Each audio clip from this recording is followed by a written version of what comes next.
Hello, here we are. Today is the 24th day of our reflective tarot read, which is 3 weeks and 3 days of the Oma, the 33, our Master 33.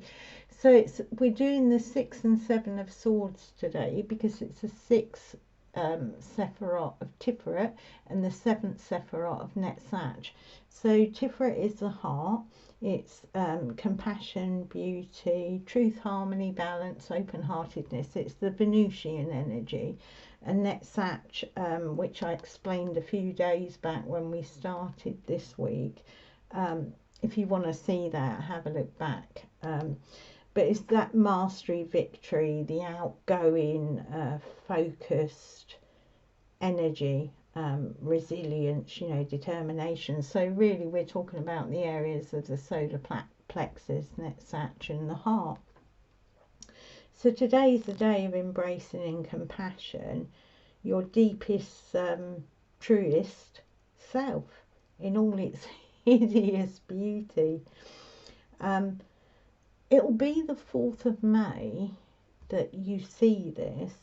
But when I reflected on this combination, it was under the energies of Scorpio super full moon with all its hidden mysteries, the kind of uncovered truth of self.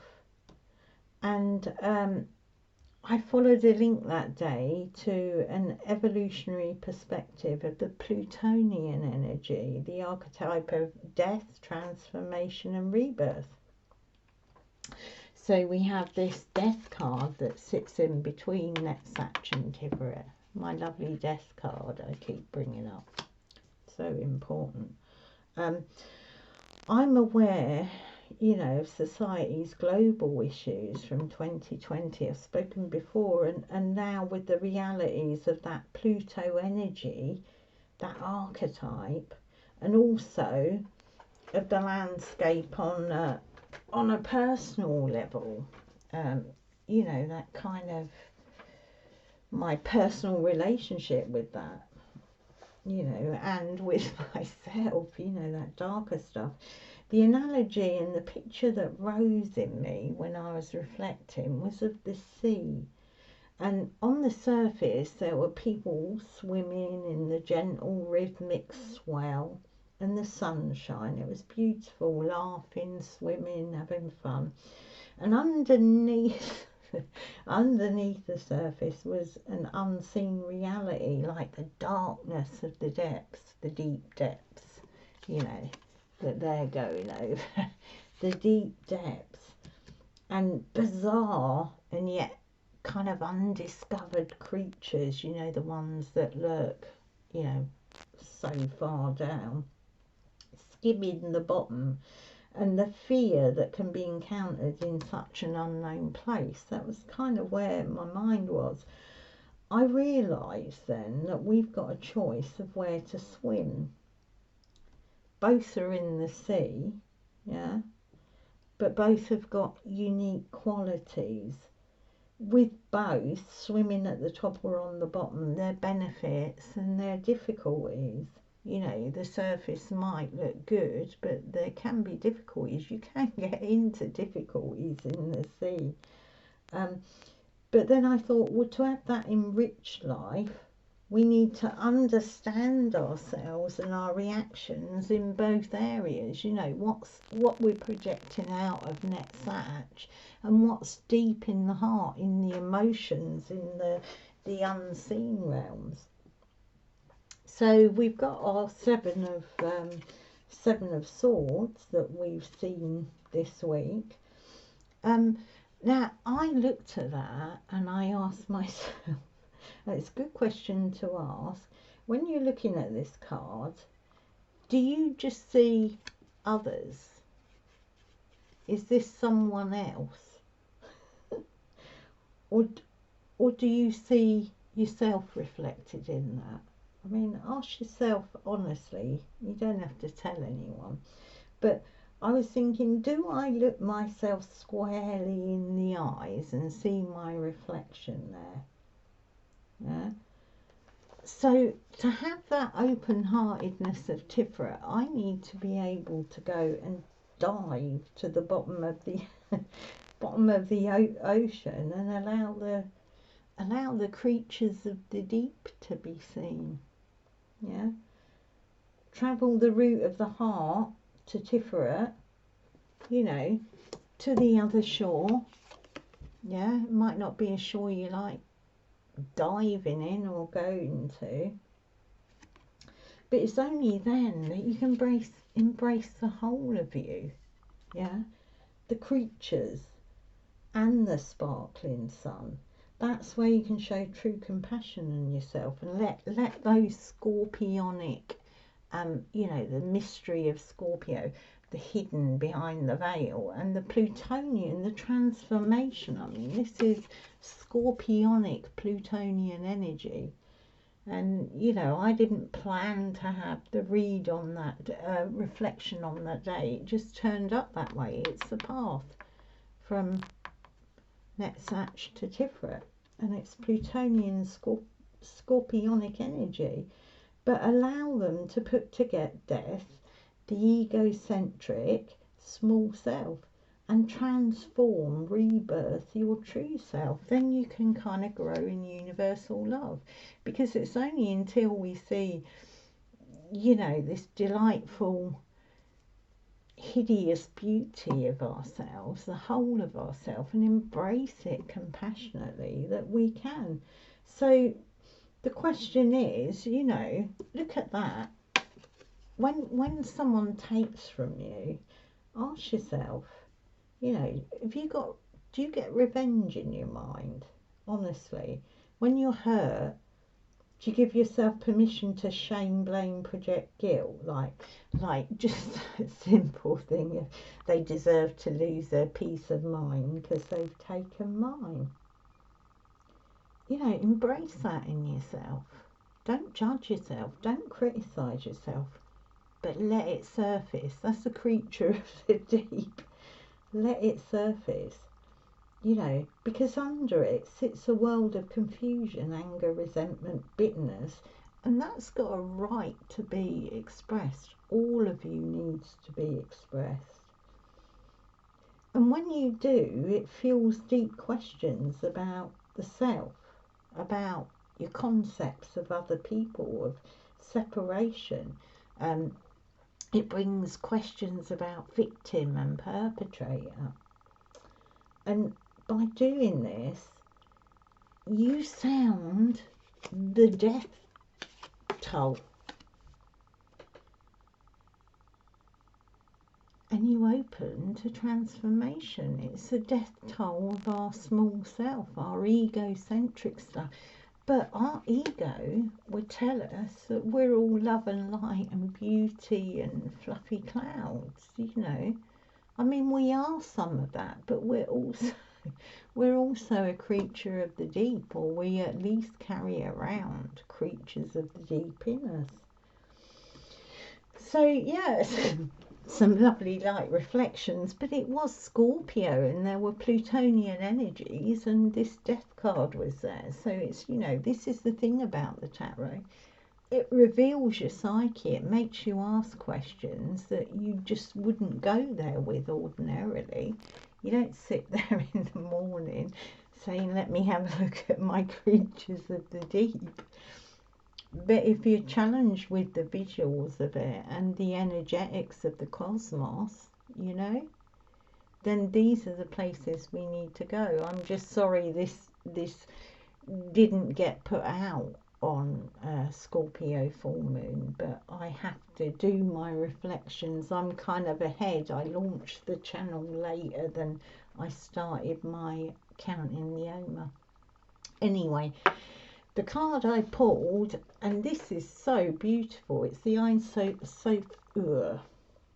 Okay, so in Kabbalah it's the first and truest light. So it's this light above the tree in Kether, the crown, Kether. It's kind of like this candle. It sits above the whole tree. Well, it's a bit more than that candle. But it emerges. I mean, look at that. I mean, yeah, that's kind of, that's kind of, she's embraced everything. She's embraced the creatures of the deep. That's, for me, that really is truly a kind of picture of a spirit of light, someone who's embraced all and is now opening to, you know, embracing the light. She's got the light from the crown. It's, yeah. Anyway, yeah, I won't wax lyrical about the cards, but I'll hold it here as I read from it. Okay, so it's the light that emerges from the absolute, pure emptiness, beyond all characteristic phenomena and form,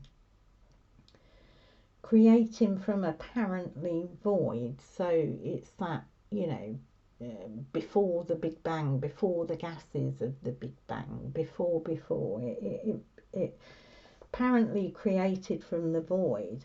And it's a definition of magic, and we contain this, you know, as above, so below. We contain it. The idea of embracing our totality is so that we can discover our true essence.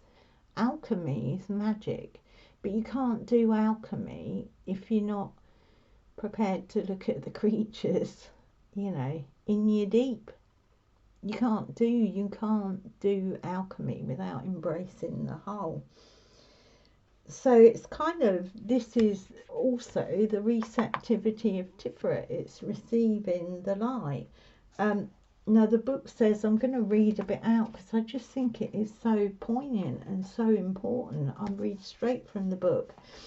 It says, yeah, that receptivity of Tiferet, and it says here, receptivity is the key to unlocking this white magic of the spirit, this alchemical magic. When we're open to it, surrendered to its wisdom, and willing to place that wisdom above our own opinions, we're capable of receiving and benefit from it. So we need to believe that we're loved beyond measure and show ourselves that compassion, whatever creatures we got in there, you know.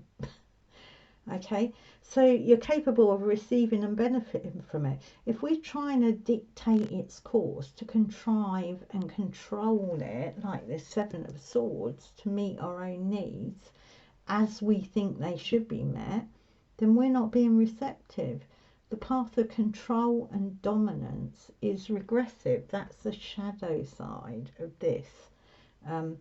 It's not sacred magic, and it's not of the spirit. Ein Sofer, this, the light from the absolute, illuminates the ways of sacred soul magic that create healing and deep fulfillment. It recognises there's a problem, yet it doesn't dwell on it, those creatures of the deep, nor evoke toxic mind games of blame and shame, what I was saying earlier. It focuses on solutions. Underneath fancy words, outlandish claims and complex doctrines, the light of spirit is recognised by its effect. You can recognise it when someone's moving kind of with spirit. You recognise it. It touches your soul. That's where we're trying to, you know, we're trying to get that elixir, do that alchemy, so that we can be channels of that beautiful grace and spirit of love, you know, Tiferet. Genuine spiritual connection helps us outgrow our problems. Ego will tell you a situation is too complicated or someone else is to blame, or if you could just change this one thing, healing would happen. But then you're an ego. You're not spiritually effective. You'll be locked in suffering and confusion. This is what the book says. So Tiferet is dynamic equilibrium. It's a tension of both. It's, you know, Netzach's focused energy and determined persistence is to uncover everything, to swim deep. Swim with the creatures of the deep in you and in the world, in our collective you know, the anima mundi. You need to swim deep. So Netzach, that persistence, is to uncover all that blocks that descent to soul, and that realization of our true essence as reflections of pure light, the Ein Sephirot. Yeah. So yeah, embrace with compassion, all of you, and we learn then to you know, embrace with compassion, you know, the dysfunction of others. I think I said the other day, we're all dysfunctional. It's a matter of degree. It actually becomes, you know, your creatures of the deep, kind of as they surface, they kind of look like cute gremlins after a while. You can go, oh look, there's another dysfunctional characteristic, and you kind of get you get this I shouldn't be saying this because something hideous will surface, but there's this sense of, oh, you know, oh, because the reason we have creatures in our deep is usually defense from pain, you know, or the way we've been conditioned and taught, and our souls kind of trying to break out of that. It's so okay to embrace death, you know, transformation, the darkness. The darkness is beautiful, you know. Yeah. I mean, people think you're a satanic evil person if you say the dark is beautiful. But it says actually in the Bible that God resides behind darkness and storm. I mean, you need to go figure, really, in that sense. Sorry, that sounds rude. We need to go figure.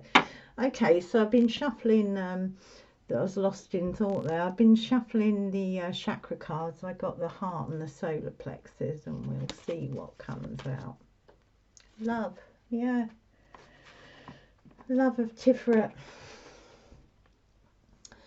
Love's a burning fire. We got to have that love and compassion for ourselves first off, to be really honest, you know, to see the light and the dark. It's the heart is dynamic tension. It's holding those things. Our descent to soul, the descent to your essence, is the ability to hold those tensions within you. And it never is easy. That's why they call it, you know, the dark night of the soul. It can be really painful. I mean, I can sit and laugh because quite now I'm not sitting in that pain. But when I'm sitting in that level of pain, it is hideous. But what I do know is out of that pain, you know, and that self-acceptance when I've messed up or I've, you know, done something hideous or whatever, when you can embrace that, and when you can, you don't then try and avoid that thing in you by projecting blame on others. You can look clearly at your part in a situation that's not loving. I mean, you can't always change the outcome. You can't always get back what you've lost. I know that. But you can have a peace in your heart and a compassion for yourself where you can move forward and you're not locked in that kind of depth of pain. So, yeah, go see your creatures of the deep. Just to lighten it up a bit. Don't be afraid when the dark rises up in you. The dark is actually the light. It's just a way of opening your heart. Embrace it. Embrace illuminating light. Why would it need to be illuminating if there wasn't dark? You know, it's this beautiful polarity of the tree. It's the light and the dark. It's the feminine, the masculine, the severity and the mercy. It's dynamic tension. Creation is dynamic tension. So I get really excited about it because it's beautiful. Right, I'm going to pull us a card, a couple of message cards, chakra and message cards. I won't do another read. Kind of aware that there are people who are listening every day and I don't want it to be too long, but yeah. Oh gee, look at that. Surrender. Surrender your need to control the outcome. Just be with life in this present moment. And that kind of is what it is, you know. I mean, I know I struggled with, like, you know, controlling the outcome of things, controlling whether, you know, somebody loves or doesn't love, or somebody's going to leave, or even with work and projects, you know, kind of trying to control. You can't. There's only this present moment. You know, if your creatures of the deep start emerging, don't control it by running away to another shore you're not supposed to be. Look them in the eyes, give them a big kiss and a cuddle and say, come on. Something Rumi says, you know, he talks about this kind of, you know, when shame knocks at your door, open the door, offer him a drink and laugh and, you know, invite it in and have a chat with it. You know, something in the Bible that says, what is it? I have to try and remember, but about treasures in the darkness. I will show you the treasures in the darkness. Treasures don't live in the light. There's a thing that Carl Jung says that's on my blog, you know.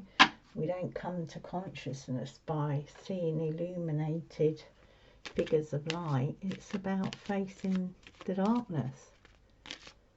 And the dark is the light. That's what becomes apparent. The more you look at the dark, you see the dark is the light and the light is the dark. It's not split. It's not a duality. You know, there's night, there's sunrise, sunset, there's day, there's night, and we're kind of in this chronos time, you know, but it's not, it's a continuum. It appears two separate things, it appears a duality, but it's not.